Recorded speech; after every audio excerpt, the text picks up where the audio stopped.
Hey, folks, and welcome to the Deconstructor of Fun podcast. I'm your host, Mishka Katkoff, and in this episode, I'm joined by Lexi Sydow, Director of Corporate Marketing and Insights at Sensor Tower, and together we're going to have an in-depth discussion of mobile gaming market.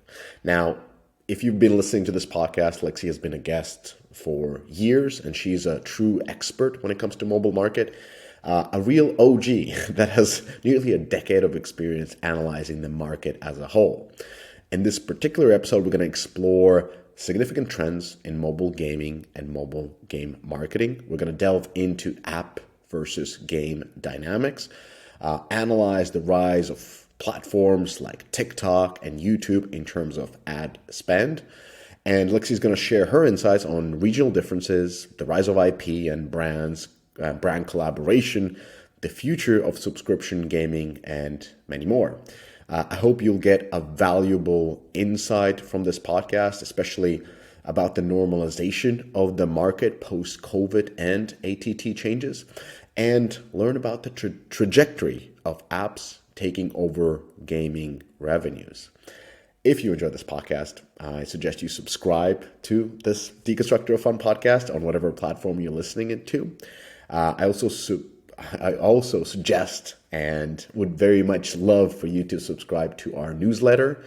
There you will be reading all the insights. It comes once a week, and also you'll be reminded about the podcasts that are dropped and kind of short summary that will let you know if you should be listening to it or making a pass.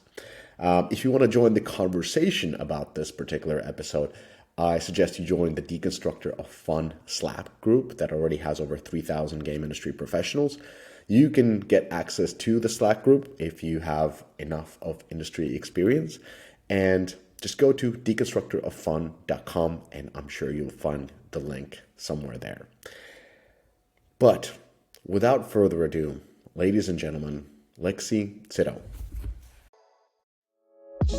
This podcast is brought to you by Data.ai.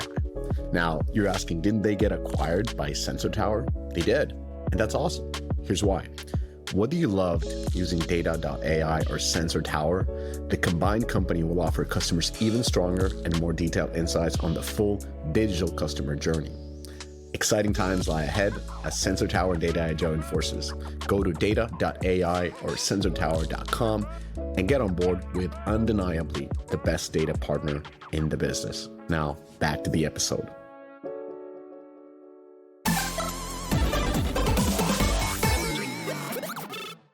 Hey, Lexi, and welcome back to the podcast. Hello, thank you for having me. That's good. It's always good to have you. We haven't had you on for a hot minute. Yeah, it's been, oh God, I don't even remember. I feel like it's been a minute. I feel like we've spoken, but yeah, you were at Data.ai last time we talked.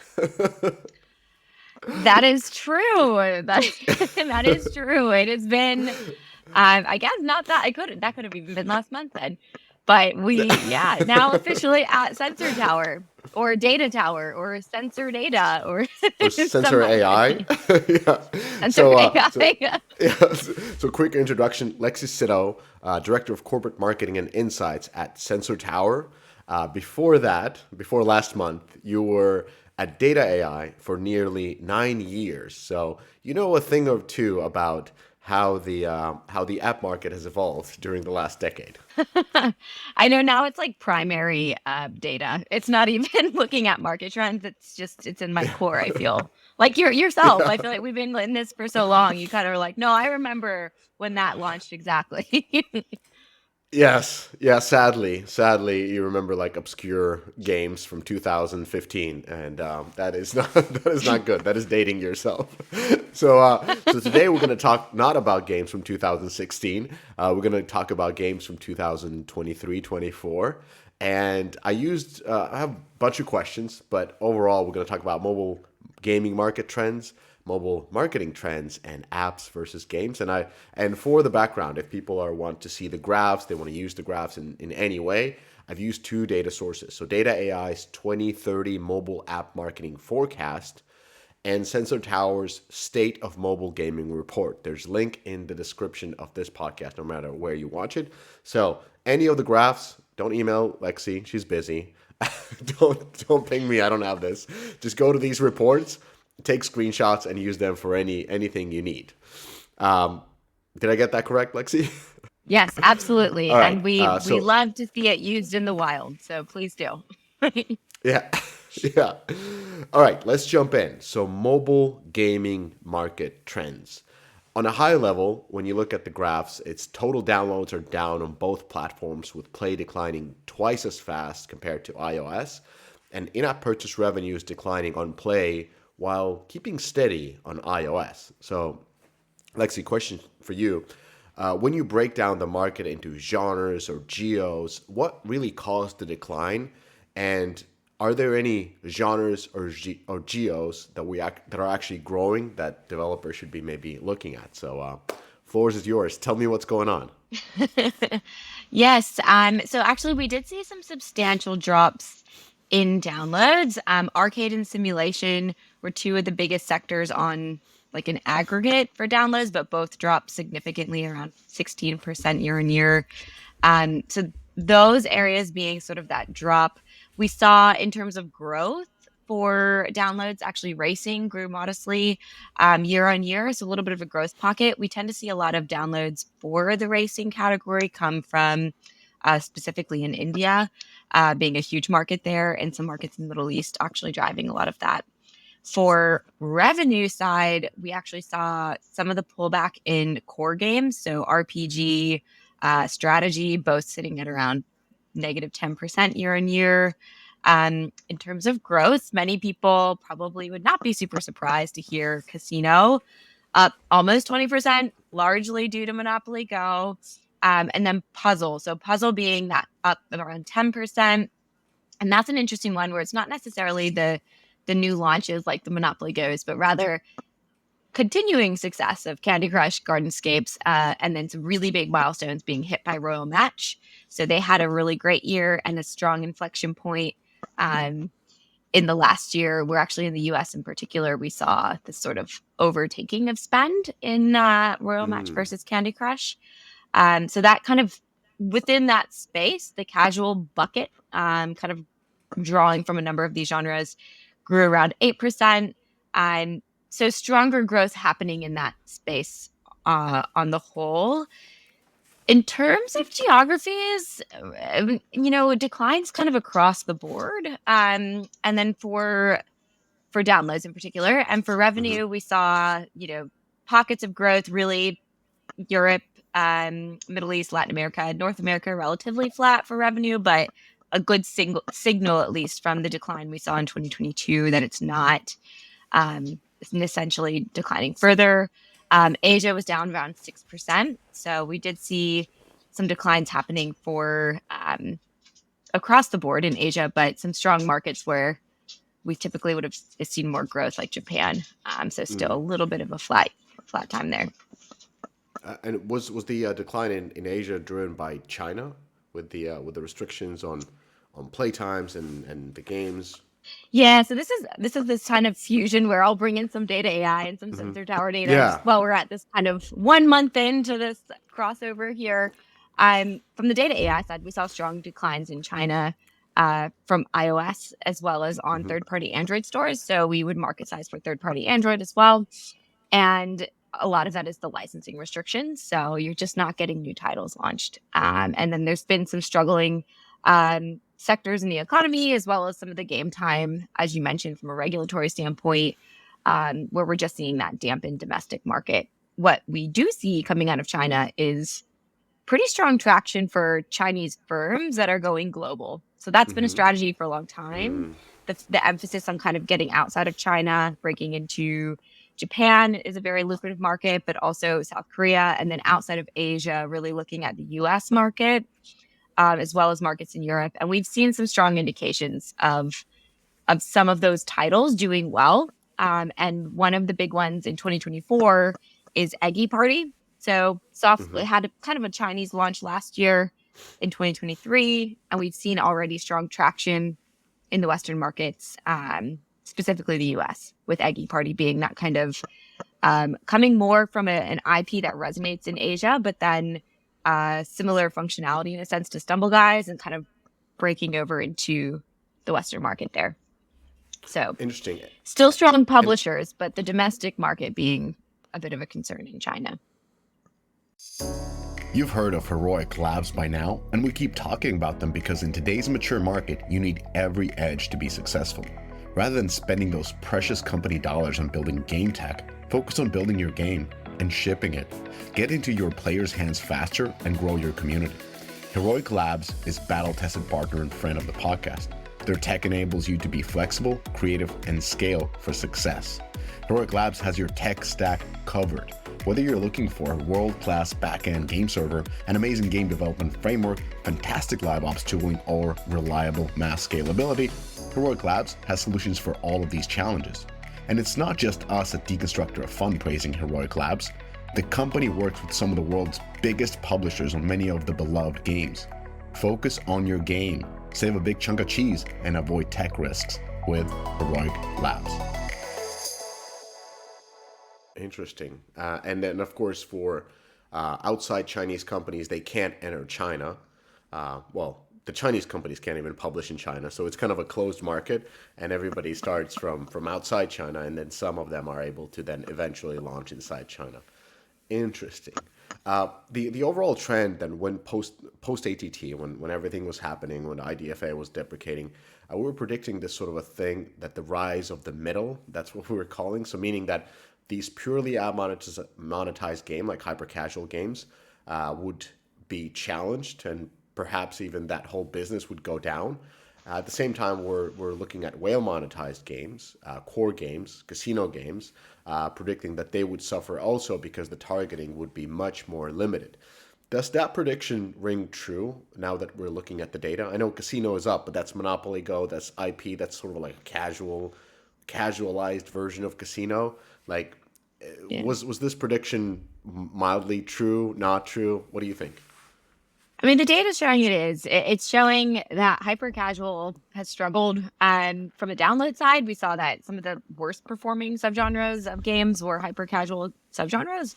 That being said, still the top three subgenres are, for the most downloads, still come from hyper casual. So it is a bit more of a nuanced story with downloads, but we're seeing some indications of some revenue upticks in hyper casual, which indicates, to your point exactly, ad monetization is not performing as well. So there's this hybrid monetization approach within app purchases taking over a little bit, or at least some sort of innovation in that space. Hybrid casual is that big term that we're seeing kind of show up where there is this sort of middle ground emerging between the two. A decline happened in mid-core games, which was around 9%. And there was a drop in Asia in particular. But then on the whole, this indication of these hybrid mechanics. So casual revenue kind of tipping up there. But the long and the short of it, I guess, is that yes, this prediction is effectively has come true. And we are seeing difficulties. That there are other sort of macro elements at play, I think, as well, with sort of game spending. And I know you mentioned at the beginning, we'll talk a little bit about apps versus games. Yeah, And I think that yeah. there is a story to be told about potentially some things around, is TikTok eating gaming's lunch? And we first looked at that per time spent, but now there's this indication of, if we only have so much money in the bank and we're spending more and more on TikTok, does that eat into our entertainment funds at large? And, do we view those as that kind of what we spend on games? So there could be a bit of tension happening there as well. Yeah, I definitely want to talk about games versus apps. This is something that I've been actually talking about, writing about, and it's a triggering topic for a lot, in a good way and in a bad way. So it depends on who you're talking to. If you're talking to investors or more of a leadership of a company, they would be more positive about this. And then when you're talking about to developers and those who are tied to the game economy, they're naturally not happy about this type of a trend or even discussing it. So let's leave it to the end so that so that those who don't want to talk about it can skip it, and those who are interested can dive in. I wanted to ask a couple of more questions regarding the gaming market, because we normally compare everything to a previous year, and in this case it's a challenging because the lockdown years were were anomaly in any ways, not only on human life, but especially on gaming. So it's always weird that we compare what the industry growth was in 21 or in 22 when we know that that was insane. Like we locked people down in Yeah. their homes and said, hey, like you can watch Netflix or you can play games. So or you can do both because now you have a lot of time. But that's not the world where we live today. And so I wanted to ask, like, how does this market compare to 2019 before the lockdowns? Like is it up? Is it, like if we take this anomaly years out, how what's the comparison? It's a great question. And I think in terms of downloads, and there's a really good chart for people who are chart people like myself in the State of Gaming report, State of Gaming by Sensor Tower, which will be hyperlinked. There's a great chart that shows these trend lines. And across most sectors for downloads, we've sort of seen that return. So it's, we had this exogenous shock in 2020, 2021 that really shook the system and demand spiked. So downloads really grew. We saw consumer spend also up around 15% as well during that time, year on year. And what we've seen sort of happen in 2022, especially for consumer spend or for revenue through the app stores, is that pullback where there was this market correction kind of at play, where we had that big boom from demand and then we kind of pulled back. And now I think across both metrics, it'd be safe to say we've sort of stabilized and returned to a little bit of that on the curve of where we would have normally have been if COVID hadn't Hmm. happened. And I mean, for downloads, it's really a lot of the categories are sitting more towards their pre-COVID boom levels. So I think there's a bit of market normalization that we saw in 2023. And this year, I think, is where it's going to be really interesting to watch the kind of growth sectors, especially years on from COVID, years on from ATT, like those sort of Yeah. big factors. This is an interesting year to be kind of monitoring it closely, I think, because 2023 really to me was that year we saw the kind of returning to normal after the COVID peaks we really saw in 2021 and 2022. Yeah, it's good that you mentioned again AT&T, AT&T, ATT. AT&T is a different story. Uh, so ATT, because on the one hand, like we could just kind of erase the COVID years and focus on what the trajectory would have been without them. But then again, ATT happens exactly during that time, so it's kind of hard to say like what affects the what, because there's broad, you know, consumer behavior changes, disposable income changes, and then changes also on your marketing targeting. So hard to dissect of what affects what. But overall, when we look at the sort of a game preferences widely between different regions, we know that there's certain games that are big in Japan and not big or non-existent anywhere else. Same goes with Korea. Same goes largely with China.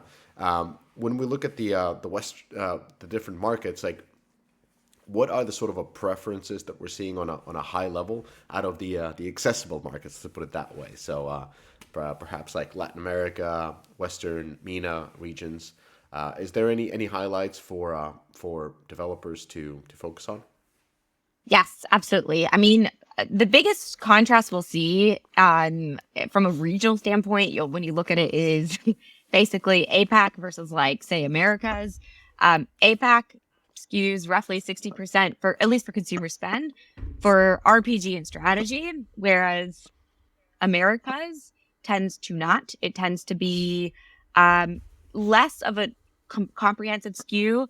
I think RPG represents around 14% of revenue for the Americas, whereas like Hmm. Match and Casino have an outsized portion of that total. So that tends to be sort of what I would distill it from just the two markets, the two big major market segments that we tend to get asked about.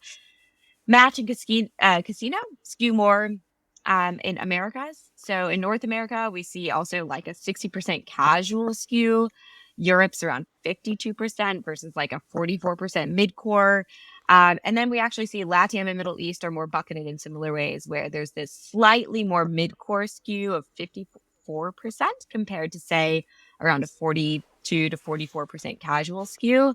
And I think that would check out with what a lot of people might feel to be true. And then when you get into the genres and the specific titles, they do shift significantly. So we do have things like for revenue, where you're spending that money, in Asia, we tend to see games like Honkai Star Rail, Genshin Impact. We also have Game for Peace and Honor of Kings that are very focused in the domestic market in China. In North America, Monopoly Go was the big one there, followed by Candy Crush, Coin Master in Europe, Candy Crush as well. Middle East is PUBG, and Yalla Ludo. And then LATAM, we have Free Fire, Roblox, Coin Master, sort of top performing from a grossing standpoint. So there is that point of difference, but then you do see, like we mentioned, LATAM and Middle East both have a battle royale game, for instance, that's showing up number one. It's just Yeah. kind of a different title. And Free Fire did a great job of localizing specifically in Brazil.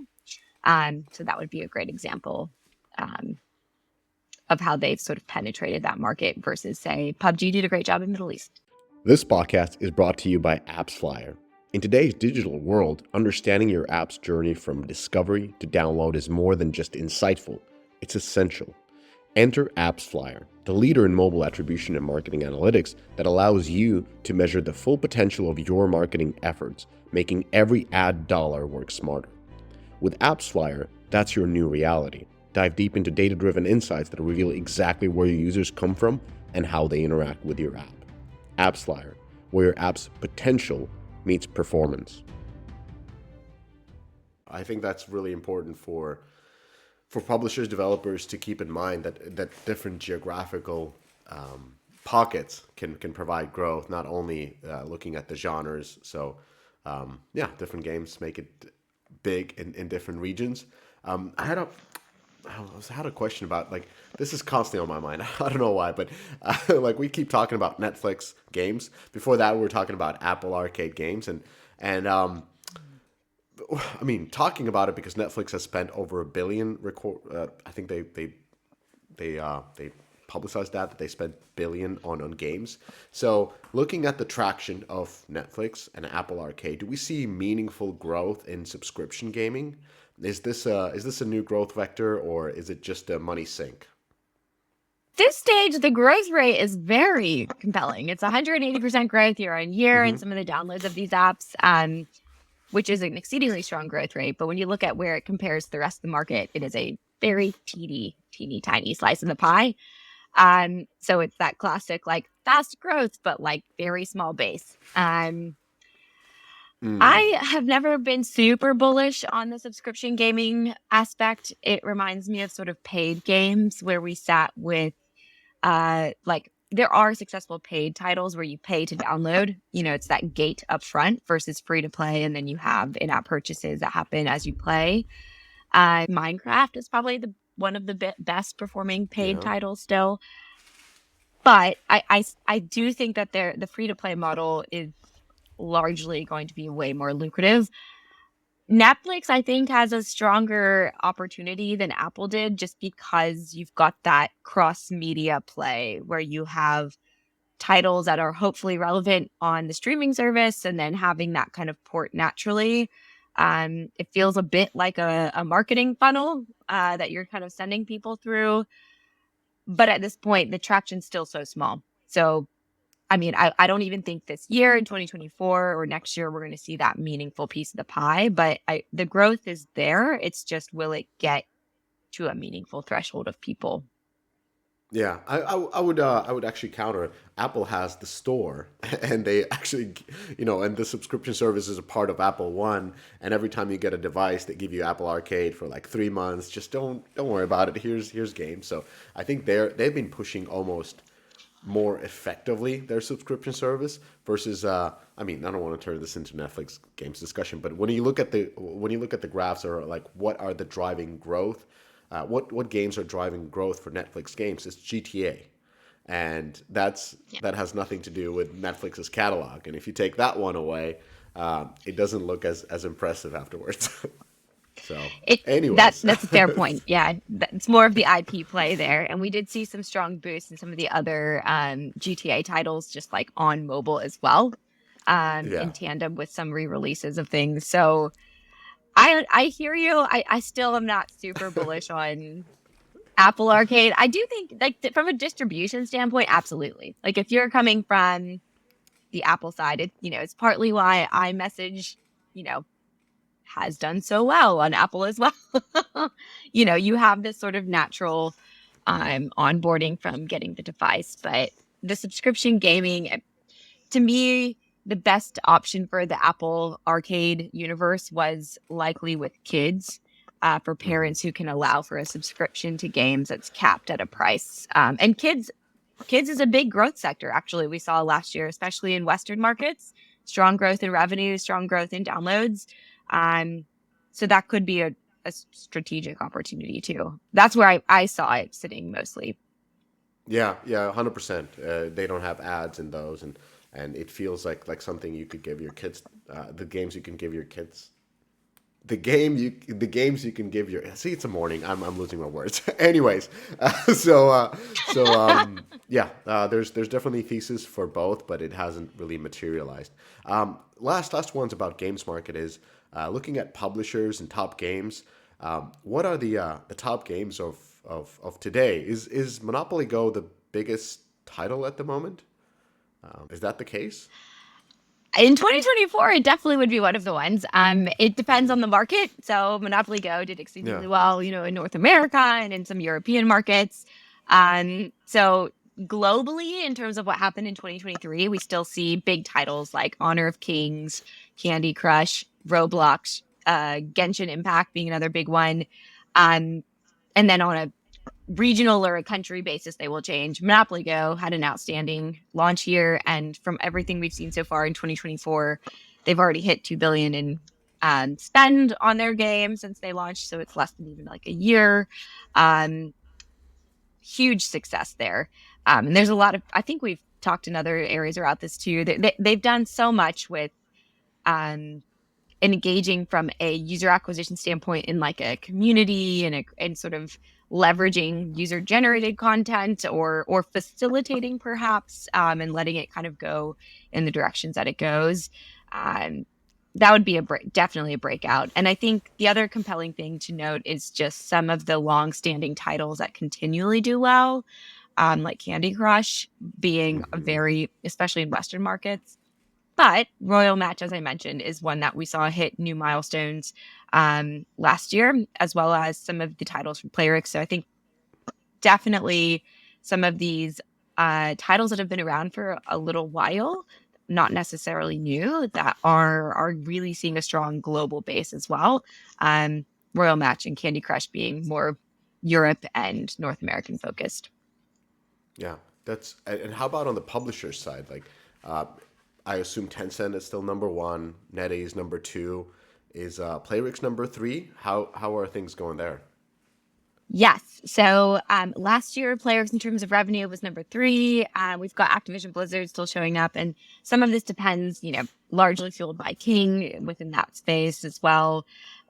Some of the ones I'd call out in terms of like what changed would be Scopely. So again, that's that Monopoly Go piece Yeah, where they sort of leapfrogged from outside the top 20 in 2022 to number six in 2023.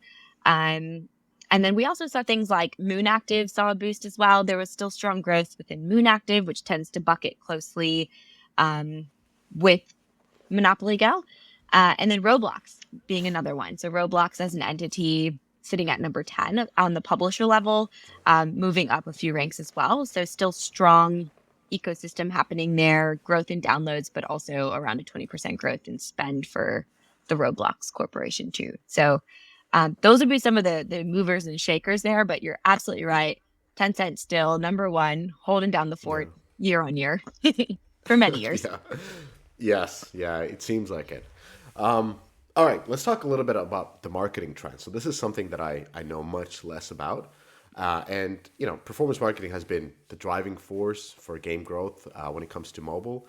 The whole LTV being bigger than CAC or customer acquisition cost is the combination since 2011. It's still the combination. It's still the graphs that I'm seeing from the different games, the cohorts.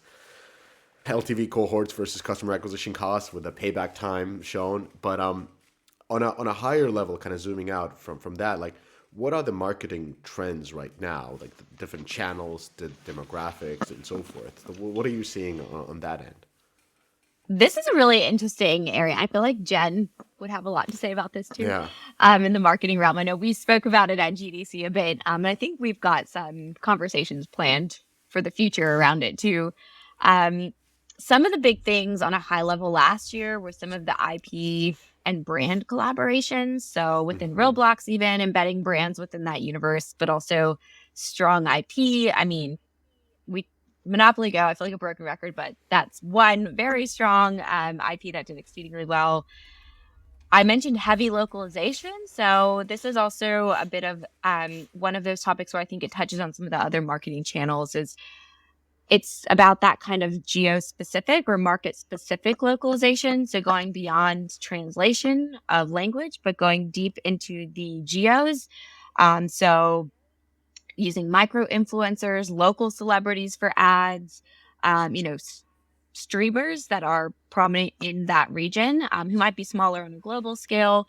And there's some really strong examples of that have been used. I think that's still a big trend to kind of pull on that thread.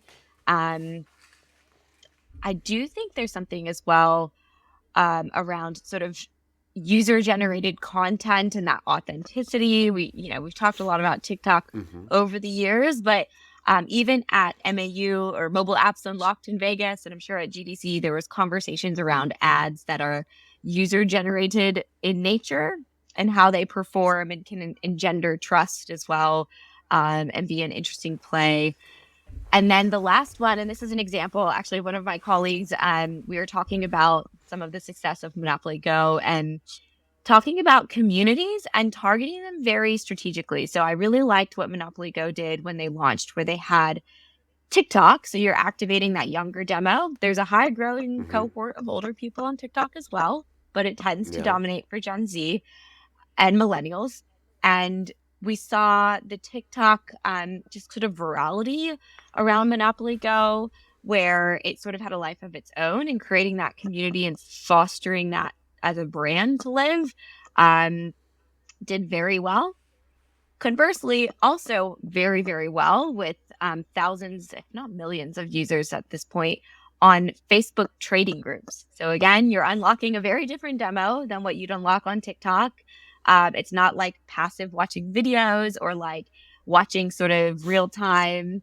I know it was like stealing from friends got really big on TikTok for Monopoly Go.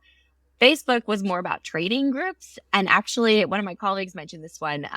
One of the Facebook ads for Monopoly Go, from a performance marketing standpoint, did exceedingly well in terms of comments. A lot of people were commenting about the trading aspect on the ad itself, which, whether this was intentional or not from the marketers for Monopoly Go, the effect is that if you're commenting on an ad, that high level of engagement will make the ad go farther and perform way better, because it's that organic traction. And you just don't see that type of engagement on an ad usually. You're usually optimizing for that click through and then like if you can deep link beyond. So those are just some of the areas where I do think there's that communities as a marketing play, doing it in a way that is not just like blasting, but very targeted to the people who are on that platform is important. And we've seen this as well with Genshin Impact, Honkai Star Rail. They activate events via their social channels as well in a really good way. And we tend to see when they have these monthly events where they release new characters or new themes in the game, you see the revenue spikes tied to that as well directly after these events, which I know we talked about live ops and events as well, but that being another area where you can kind of activate your communities strategically for specific to what that community and the demographic base is and how it might activate a piece of that game. So I think that's a really interesting one. And I mean, not everyone can turn an ad into like a comment thread, but it shows that like they met the audience well with how they were activating those communities. Step into the future of game monetization with Xsolla. Xsolla empowers developers and publishers to market, sell, connect, and optimize their games globally. From payment solution to a full suite of tools designed to grow your game's revenue while fostering a loyal player base. Xsolla is your game's gateway to worldwide success. With Xsolla, the world is your playground. Visit xsola.com today and find all the solutions that will help you to power your games into success everywhere.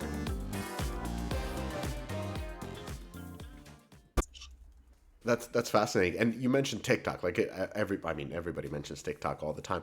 Is that now the largest channel because everybody keeps talking about it, or like how does it compare to, YouTube or Facebook or like Instagram in terms Yeah, of that just was the really size of the actually channel? this actually challenges, I think, a lot of preconceived notions. YouTube was actually the top social ad network for gaming spend in 2023, at about half of all the spend being on YouTube still. Um, YouTube is still the biggest platform in terms of like time spent and engagement. So it dwarfs everything by a lot. I remember even a couple years ago when we looked at YouTube globally, it was like of of all streaming and social, it was like this gargantuan share of time, almost half, if not more, was being spent on just YouTube. So YouTube is still a huge channel. Uh, After that is TikTok, but that's at around 14% of gaming spend for ad networks. And then it's Facebook at 13, Instagram at 11, and then Snapchat at 4%. So this one actually surprised me a bit. It is interesting to see that TikTok has usurped Facebook as an entity. Obviously, Meta properties combined is bigger, but um, number two is not bad for the TikTok ad platform. Yeah, over Facebook and Instagram. That's a pretty surprising. So, um, you talked a lot about we talked a lot about monopoly and IPs and brands. I remember like maybe 5 years ago. See, I'm dating myself again. With the reports coming in from like Korea, where 1 out of 10 games did not have an I. So out of all the games that were downloaded, 1 out of 10 did not have an IP or a brand. So everything was very focused on different IP integrations or just games made around an IP. Is this kind of like the trend that we're seeing in the Western markets at the moment? Like, are we trailing behind the key Asian markets? I think we are. I think that is a big area that we're seeing that IPs are sort of um, are back in a big way. I guess the interesting thing that's happening now, I think, as well, is that a lot of these IPs are sort of they might be like mobile native or like gaming native, right? Like you've got IPs that developed out of mobile titles that are still performing exceedingly well. Um, I do think, I mean, Monopoly Go is, we've talked about it probably ad nauseum now, but like they, being the big IP that did exceedingly well in terms of, I mean, so many factors at play and how they performed, but ultimately, familiar title, they've made it a mobile first experience, core game that the board game kind of what you love about it is incorporated with other elements that are very mobile first. I do think what's really interesting as well is some of the IP that's coming out that is resonating in Western markets might not be what people would anticipate. So we're actually seeing a fair amount of traction from gaming pubs leveraging like anime IP. So it might not be super mainstream like your Pokemon Go, right? But things like One Punch Man, it's a Crunchyroll game. So Crunchyroll, the streaming platform for anime titles that does very, very well for Gen Z and has the US is the biggest market for consumer spend on that platform for video streaming. That game saw 45 million downloads in the first 4 weeks and Wow. really resonated with like the US market. That is a kind of an IP that like maybe many people would not be as familiar with. But we've seen anime as an art style grow for streaming and for gaming in Western markets, which typically did very well in Asia with a lot of IP attached to it. And so that's actually a really interesting sector as of even in the first couple months of this year. Um, Maybe a different view of IP than not just Monopoly, but these smaller IPs that might not be as well known that are doing well in the Yeah, US that market in particular. that makes sense. I remember now from the news report that there was also something about brands and IPs and anime being like the second most popular source of Yeah. an IP. So yeah, interesting how even that trend is coming from Asia, kind of like trailing behind, even on that level. Last thing about marketing is of course transmedia. So now I'm seeing, my feed is filled up with people watching Fallout and posting, Steam charts of how well Fallout is doing. Now, naturally, the growth might be like the way I'm reading it is, of course, the growth on Fallout games is significant because there were no new games, so you kind of like the base level was very low, and now people are rekindling that interest or maybe downloading them for the first time, and any kind of growth, it seems major to not having growth for a long time. But is this sort of a transmedia trend? Like how are you viewing this? Like, is there a true impact, or is it sort of like a fleeing impact, if you will? I guess what the way that in the report for the State of Mobile Gaming report by Sensor Tower that they kind of talked about transmedia as sort of they looked at things like shows, advertising on different channels, within games or within other social apps, and then I also think there's that piece of like how we leverage, maybe shows across the portfolio. And I mentioned like One Punch Man just then about how it's Mm-hmm. almost like this title got very big, and then as the show progresses, it's also like a natural kind of, it's not a free ad. You had to pay to produce the show, but it's not like an ad you're running in addition. Um, and actually some conversations we had at GDC around, Arcane being almost like a free ad for League of Yeah. Legends and sort of these transmedia integrations. Uh, Obviously, Netflix wanting to get into games is sort of a market indication that there could be more traction there. Mm. We've seen just in general, some of these shows like The Witcher, 50% of its ads were on Instagram. The Last of Us, 32% of them of ads were or 25% on TikTok, and I think around 32% were on Instagram as well, actually. So there's like some interesting titles and like opportunities happening here.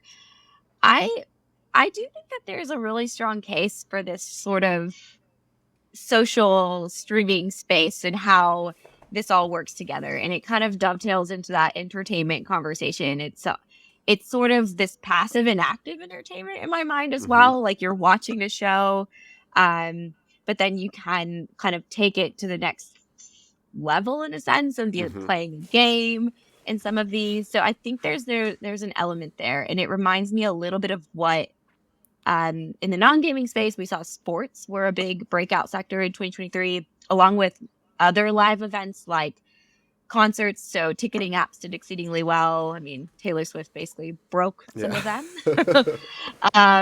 But that's we do see that happening where people want to watch live sports, and then we saw in tandem, you know. What used to be the FIFA game or EA Sports Football Yeah. Club did exceedingly well off the back of just watching the World Cup in 2022 and the Women's World Cup in 2023. Mm. Um, so I do think that kind of touches on a similar thread where I think this like natural streaming and like having that kind of passive and active participation might be a little bit at play. Not the only driver here, but something in terms of a consumer behavior trend. We're seeing that emerge in a couple other places. So the transmedia conversation, I think that that's an interesting place, especially with TikTok being often passive entertainment you're watching, but then you can produce your own videos. So it kind Yeah. of does this dual aspect. Um, but I'm very interested in how this evolves this year. This is one that I'd be watching quite closely as well.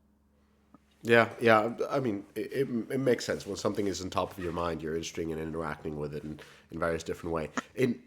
In that aspect, then I think Netflix games is really under delivering because most of their games are not even about the shows or with the IPs that they have on the platform. It's just like just random collection of old titles. Anyway, so enough about Netflix games. Let's talk about let's talk about let's talk about games versus apps. So this is kind of like the biggest trend that I've been seeing from Data.ai's report is how big of a share apps have been taking. Because for the longest time, we kind of considered app stores being essentially game stores, with 75% of their revenue coming from games. And during the last, I would say like even last quarters, not even last years, like the change has been really rapid when you start looking at the graphs where apps are picking up steam, especially in the in-app purchase front. But now even on the download front as well, when you talk to any of these social media networks, they would say that spending on app marketing has significantly increased compared to, and actually overweighs in many ways game marketing. So what are the trends that you're seeing? I know this has been a contentious discussion whether disposable income has an effect on in-app purchase or not, or how much are the web stores really taking out of all the revenue. In I've been asking about web stores a lot as well, and it's not that big of a chunk at the moment as people are putting way on it maybe. So, anyways, what's your take on games versus apps? This is, I feel like, a very fascinating sector. So, basically, from a download standpoint, which would, kind of our proxy for just like demand, like what do we use? Relatively steady. So, we've basically a third of all downloads have been games, and it's been that way for 10 years. We'll date ourselves again, and it's projected to be that way through 2030. So this data that I'm referencing, we just put out a 2030 market forecast. It's available and free for anyone. I guess it'll be in the show notes as well, but there's some really, you don't see that shift that much. And it makes inherent sense. We see in most markets, your tools and utility apps are the most downloaded, and they're just not the ones we talk about the most. It's like VPNs and Mm-hmm. maybe some widget or customization apps or tools. So they're just not as exciting. But the app space, we tend to have the most downloads. It's been the inverse for spend. So first mover in the market with games, the most natural business case. We already spend money on games on PC, console. This is a natural evolution. So historically, as you said, I mean, it's been around 75%. It's sitting, when you include third-party Android in China, it's around 63% in 2023.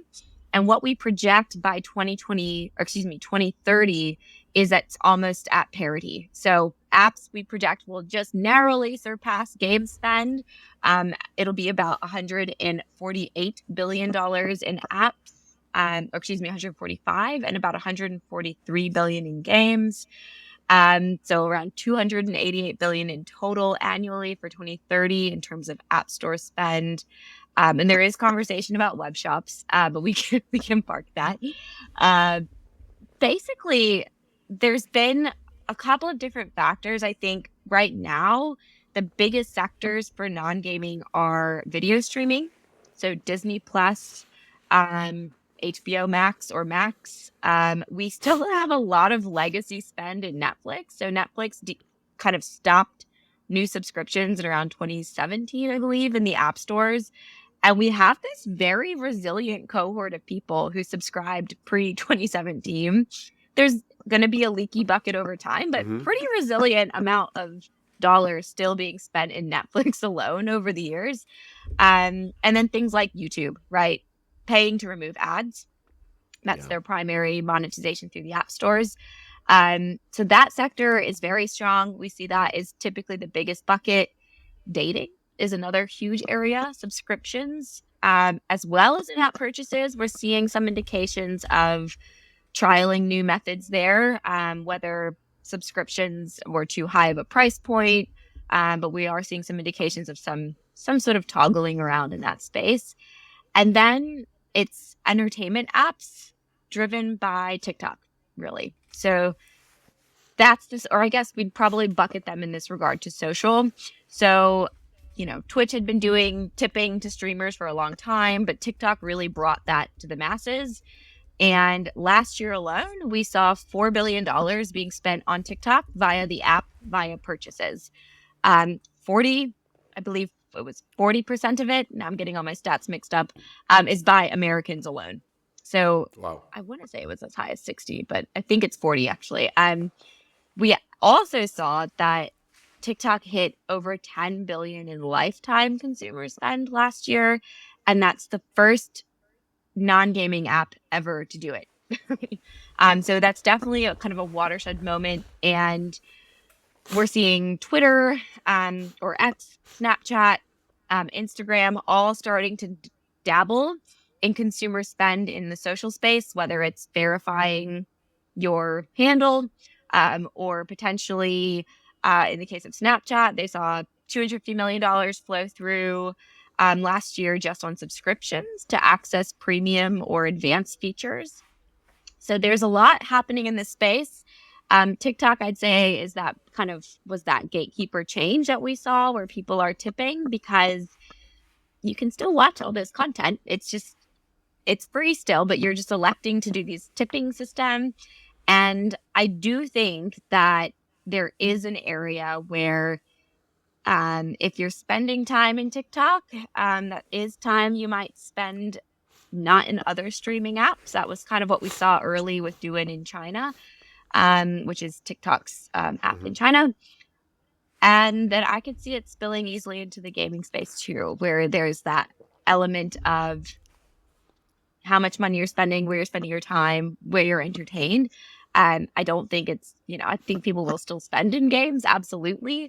But I do see that that's the big area where we've got more services we're paying for from a subscription standpoint. And then also this big shift in, where I think this year is where we'll start to see a lot of that take fold with, people paying into social apps.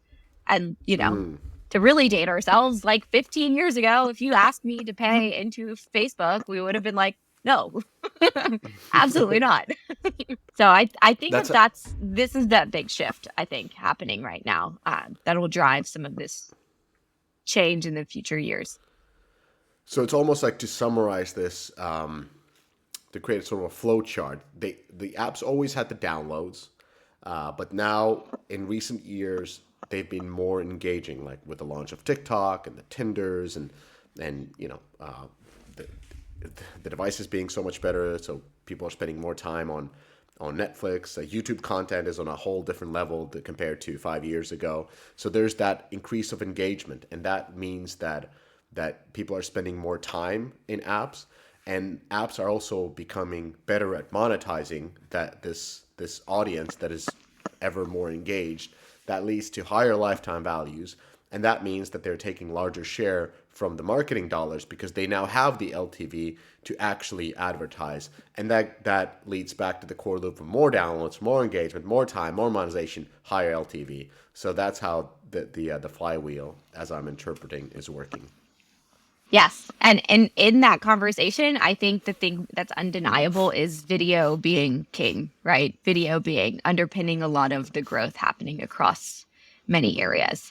Um, Yeah. and that's what supercharged a lot of TikTok's growth is that live streaming component, um, especially for spend. Of course. And then the other part is always like, well, we don't see the in-app ad revenue in games, and so it's hard to say what percentage do the apps make of all the revenue. But at the same time, we know that many of the apps are now including in-app ads, whether it is the Hulu's or even the Yeah. Spotify's. They all have ads in them. Not to mention the YouTubes or the TikToks or Instagrams. Like they are making billions upon billions from ads. So I think the in-app ad conversation is interesting, but I don't think it's that relevant. Neither the web store part. But looking only at in-app purchases, like what is the percentage when comparing the in-app purchase made in games compared to in-app purchase made in apps? What is it today, and when does it reach 50-50? Because back in the days, like a few years ago, it was 25 to 75. So what's the stats today?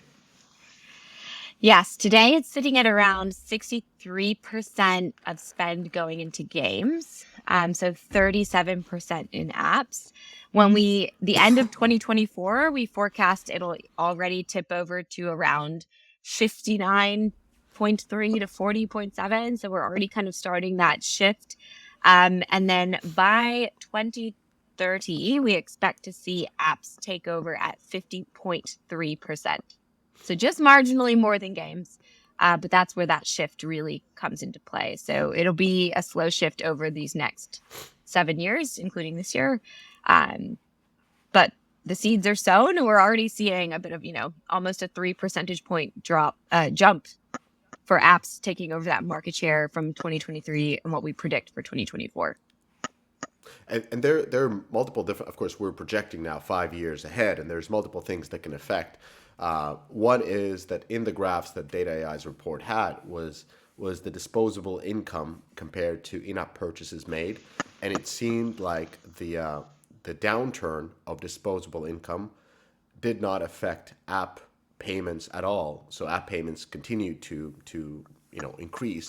At the same time, when the disposable income went down, the same audience spent less on games. So the sort of a macroeconomic situation is now tied to the discretionary, how do you call it, discretionary dollars that are being spent on games, but they're non-discretionary, meaning like non-negotiable, whether you're going to spend on Netflix or Tinder or whatever you consider as the sort of a utility app.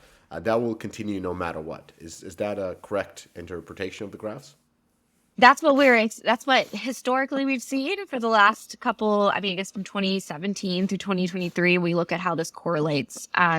Yes. And I think what the shift that it says to me is mobile has taken over that share of wallet. So we're like managing more of our life services through our phones, which naturally kind of dovetails into just paying through your subscriptions there. Um, I think that's a key aspect to it, and the stickiness that you have when you do subscriptions through the app stores, but that kind of taking over share of wallet being a key part of the conversation. It is your sort of life admin tool. So it makes sense that you're managing things like your Disney Plus subscription or other things there. And a point that I think is important to make is we tend to see, you'll pay your in previous years, you'd see people will pay their cable bills still, right? Like even in tough times, you'll still pay that cable bill. And so that's where that streaming kind of plays into that is perhaps we don't have a cable bill in the traditional sense, but we have one service or a couple of services that we've sort of rebundled into our version of a cable bill that we Yeah. continue to pay. Super interesting, and that was totally different situation in the last economic downturn, like 2008, 2009, when games were actually up and growing during that time. When disposable income went down because they offered unrivaled value compared to other sources of entertainment. But back then, we did not have streaming services. We didn't really have YouTubes or anything, remotely the same. Like you could go to AMC and watch a movie, or you could buy a game and play that for a long time. And of course, the games won on that entertainment world. But in today's world, like it's so easy to access infinite entertainment with social media platforms, or even with which are essentially UGC platforms, compared to paying for games. So I think it kind of makes sense. But I do think that's an important point because, like, I think one of the things we saw, for instance, in when we saw a big pullback in 2022 of spend, um, one of the sectors that saw a huge decline was like our creative simulation, which would be essentially Roblox, where Yeah, people still, there was a huge surge in time still being spent in Roblox, and Roblox alone accounts for the largest share of time being spent on a mobile game, or on mobile games in general. So what we saw is like a pullback in that spend because you can play Roblox without having to buy, usually like consumable items or like cosmetic items in the game. So it kind of, to your point of what you were saying in 2000, in the previous economic downturn, you could still play for hours in Roblox. This time you just might not spend any money, but you didn't have to. You yeah. could just keep playing. Damn. So Lexi, kind of looking into the future, and not even that far away. In 2025, what's going to happen in terms of marketing, gaming, and apps? Like, what do you see? You've been following the market for 9 years. Like, not following. You've been paid to follow the market for 9 years. That's a whole different level of intensity. So what's going to happen? What's going to happen next year? What do you think? I really think for from a marketing standpoint, I do think we're gonna have more emphasis on anything that builds lasting relationships. So that's where I think those communities come into play. User generated content with that. We've just been watching this authenticity sort of story arc move. Um, we saw with TikTok being a huge pioneer of that, we have, we've seen over the years that as Instagram has incorporated sort of those TikTokification features where they are more authentic, like live streaming or like video first content being a big one, we've seen the average time per user go up. It does not reach TikTok, but it has gone up significantly. And I think that that's going to be an important place. This rise of authenticity and leveraging your different strategic communities as sort of marketing channels for you. So not just your ads, your performance marketing, but leveraging that feel. I see as well in the gaming space. I am bullish that character driven and storyline driven elements of games are a huge part of the ecosystem. I think there's a movement towards more core gaming on the whole, especially with Gen Z. I think there's more appetite that's more of a native flow. And I think that there's more of an appetite for titles that are coming out of APAC as well. I know I've spoken about that, but we do see things like there's been just some discussion we've had around, did Eggy Party sort of localize enough into for the Western market or just enough that like it was fine? And, maybe 5 years ago, it wouldn't have gained that traction. But I think that that element of appetite for like content that's coming out of other places and is especially a little bit more customized for the audience in Asia doing well is a big one. I think outside of games, we see that with Temu and Shein, where the user experience and the entire design of those retail apps is very different and they broke in a big way in Western markets. Temu had more active users, weekly active users than Walmart at certain points in Mm-hmm. the year last year. So to me, these sectors are important shifts. So I think by 2025, there'll be this more of a global appetite potentially, even in some of the sectors that were traditionally held by homegrown apps. So I think that that's a big space to watch. I know a lot of publishers are very bullish on like kind of the going global market strategy.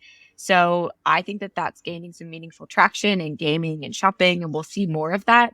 Even things like real shorts. So I guess that's another topic for another time, but that's another indication of that as well. Sort of this other breakthrough sector coming Mm-hmm. through and doing well in the US market. Gamification of apps being big, paying to unlock for future episodes, things like that. I do think social for 2025 will be a very interesting space. So you can start to think about, will people be able to pay and how much will be asked to pay to remove ads from Facebook? Like, will that happen? Maybe. Yeah. What about chronological feed versus an algorithm driven feed? Um, I think these are all monetization cards on the table, and that there'll be some really interesting things by 2025 coming out there. Yeah, I think in terms of monetization trend, if I can add only one, it'd be interesting to see how apps will be able to unlock spend for heavy users. Because at the moment, it's more Mm. like you can be a free user or you can get to a subscription tier. Now we have more subscription tiers, but that is still a cap monetization. As we know from games, it's only when you uncap that monetization you get to exponential growth. And so whoever is that hyper super user on YouTube or TikTok or so forth, like what does the 2% spend on that platform? How much do they really like? Tipping is essentially uncapped spending already, and we can see that leading to $10 billion in revenues. So we'll be most likely seeing tipping on Instagram and YouTube. That's my prediction, Yeah, we and already that see it will on further. Instagram. Oh, really? Yeah, Well, yeah, you can I'm not already surprised. start tipping. Meta's playbook is whatever is happening in China. They seem to be just copying all those apps on all their all the whether it's Instagram or WhatsApp or whatnot. They just pick an Asian version of the app, and that's your feature roadmap. Let's go. But it makes sense. I mean, it makes all the sense. Why reinvent the wheel? So yeah, I think that's going to be pretty huge as Duolingo and others will start following suit and coming up with uncapped spending. So that's where I see the trajectory of apps overtaking games being much faster. I like it. I think that's a really good point. It is that kind All of right. getting those whales in a sense of the Yeah. non-gaming space. Yeah. So all the PMs and marketers listening, um, apps might be your next place where you want to check out for for for your career advancement. They've hired a lot of gaming people, and I know they're working on these aspects. Um, Lexi, thank you so much for coming. You have such a wealth of insights, and you can talk about the market until the sun goes down, as it did behind you. So It literally goes down. literally a wealth of knowledge. Always a pleasure. Really great predictions, and folks, reach out to Lexi if she has time. She'll respond. But most importantly, check out the two reports. So Data.ai's 2030 mobile app market forecast and Sensor Tower's state of mobile gaming report. Links below in the description. There you have it. Thank you so much for listening. And thank you, Lexi. So have a great day.